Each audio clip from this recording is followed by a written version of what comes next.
dans le prochain épisode de Demain nous appartient. Tandis que William obtient des réponses, Dorian et Camille refusent de rester les bras croisés. Pour sa part, Juliette accepte de décaler son départ. Attention, les paragraphes qui suivent contiennent des spoilers sur l'épisode de Demain nous appartient diffusé demain soir sur TF1. Si vous ne voulez rien savoir, ne lisez pas ce qui suit. Vendredi 23 juillet dans Demain nous appartient. William obtient des réponses dans la matinée. William relit l'article sur l'accident de voiture dont sa famille a été victime en juillet 1983. Bien qu'il y ait réfléchi toute la nuit, le médecin ne se souvient de rien. Au regard de la gravité de l'accident, William juge étrange que ses parents n'aient jamais abordé le sujet avec lui. Pour Aurore, cela ne peut pas être une simple coïncidence que les cartes relevées aujourd'hui et en 1983 soient identiques. Pour tirer cette histoire au clair, Aurore et William débarquent chez les parents d'Ognier pour savoir ce qu'il s'est réellement passé à l'époque. Tandis que Brigitte ne veut pas participer à cette conversation, Régis finit par leur dire la vérité. À l'époque, Brigitte et Régis avaient un petit pied-à-terre dans la région. À l'été 83, Régis était fatigué après plus de 8 heures de route pour venir à Sète et a embouti une voiture qui essayait de faire demi-tour sur la route de Poussan. Malheureusement, le véhicule a pris feu et le conducteur est décédé sur le coup.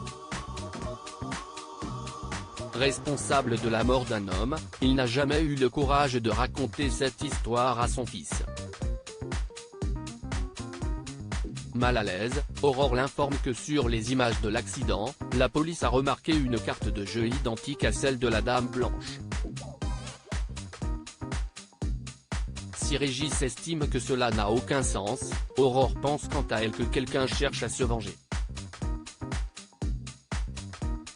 Mais pour Régis, c'est impossible car il n'a pas été reconnu responsable.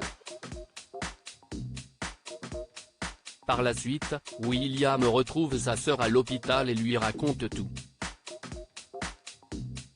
Dans cette histoire, ce qui chiffonne le plus le médecin, c'est que Brigitte ait fait semblant de ne pas se souvenir des faits.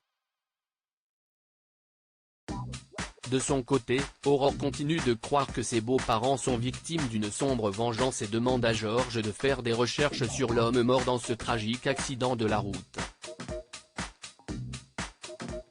Pendant ce temps, Brigitte s'inquiète que sa belle-fille finisse par découvrir la vérité en fouillant dans leur passé mais son mari lui garantit que cela n'arrivera pas.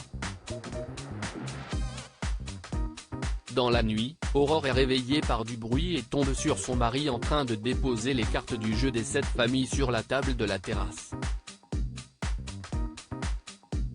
En réalité, William est en pleine crise de somnambulisme.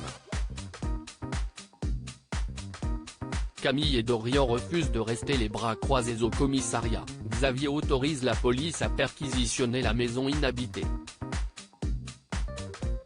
Tandis qu'il déclare à sa fille que c'est sa dernière chance de se rétracter, Camille jure que cette histoire de trafic d'animaux est vraie. Pour sa part, Martin décide de fermer les yeux pour l'effraction mais prévient la jeune femme qu'elle n'a pas intérêt à recommencer. En arrivant sur les lieux, Sarah et Karim ne trouvent ni cage, ni animaux. Malgré tout, la policière remarque qu'il y a une drôle d'odeur dans la pièce et de nombreuses traces dans toute la maison. Plus tard, Dorian et Camille sont convoqués au poste. Ils ont beau certifier qu'ils ont dit la vérité, Xavier leur reproche d'avoir tout inventé et d'avoir fait perdre un temps précieux à la police. Sarah et Étienne tentent bien de prendre leur défense mais le procureur ne les prend pas au sérieux. Dorian et Camille rejoignent ensuite Souleymane.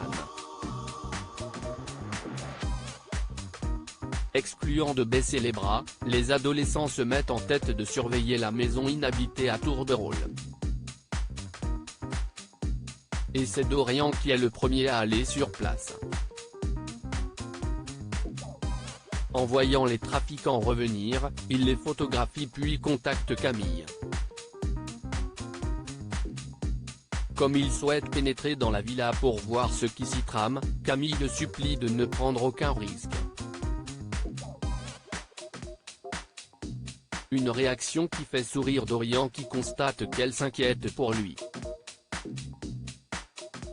Juliette accepte de décaler son départ au Spoon. Gaspard et Solène confient à leur oncle combien il est difficile pour eux de se séparer alors qu'ils viennent de se retrouver. À la demande de ses neveux, Tristan essaie ensuite de convaincre Juliette de décaler son déménagement en Bretagne de quelques jours. Bien qu'elle comprenne l'amour qui unit les adolescents, elle n'a aucune envie de vivre dans la région plus longtemps car tout la ramène à Sacha. Cependant, elle accepte de réfléchir à une transition plus douce pour les enfants. Dans l'après-midi, Gaspard, Ben et Solène sont à la plage. Les pieds dans l'eau, la jeune femme ressent pour la toute première fois la sensation de l'eau sur ses jambes. Lorsque Juliette les rejoint et leur annonce qu'ils resteront quelques jours supplémentaires à Sète, tous sont remplis de joie.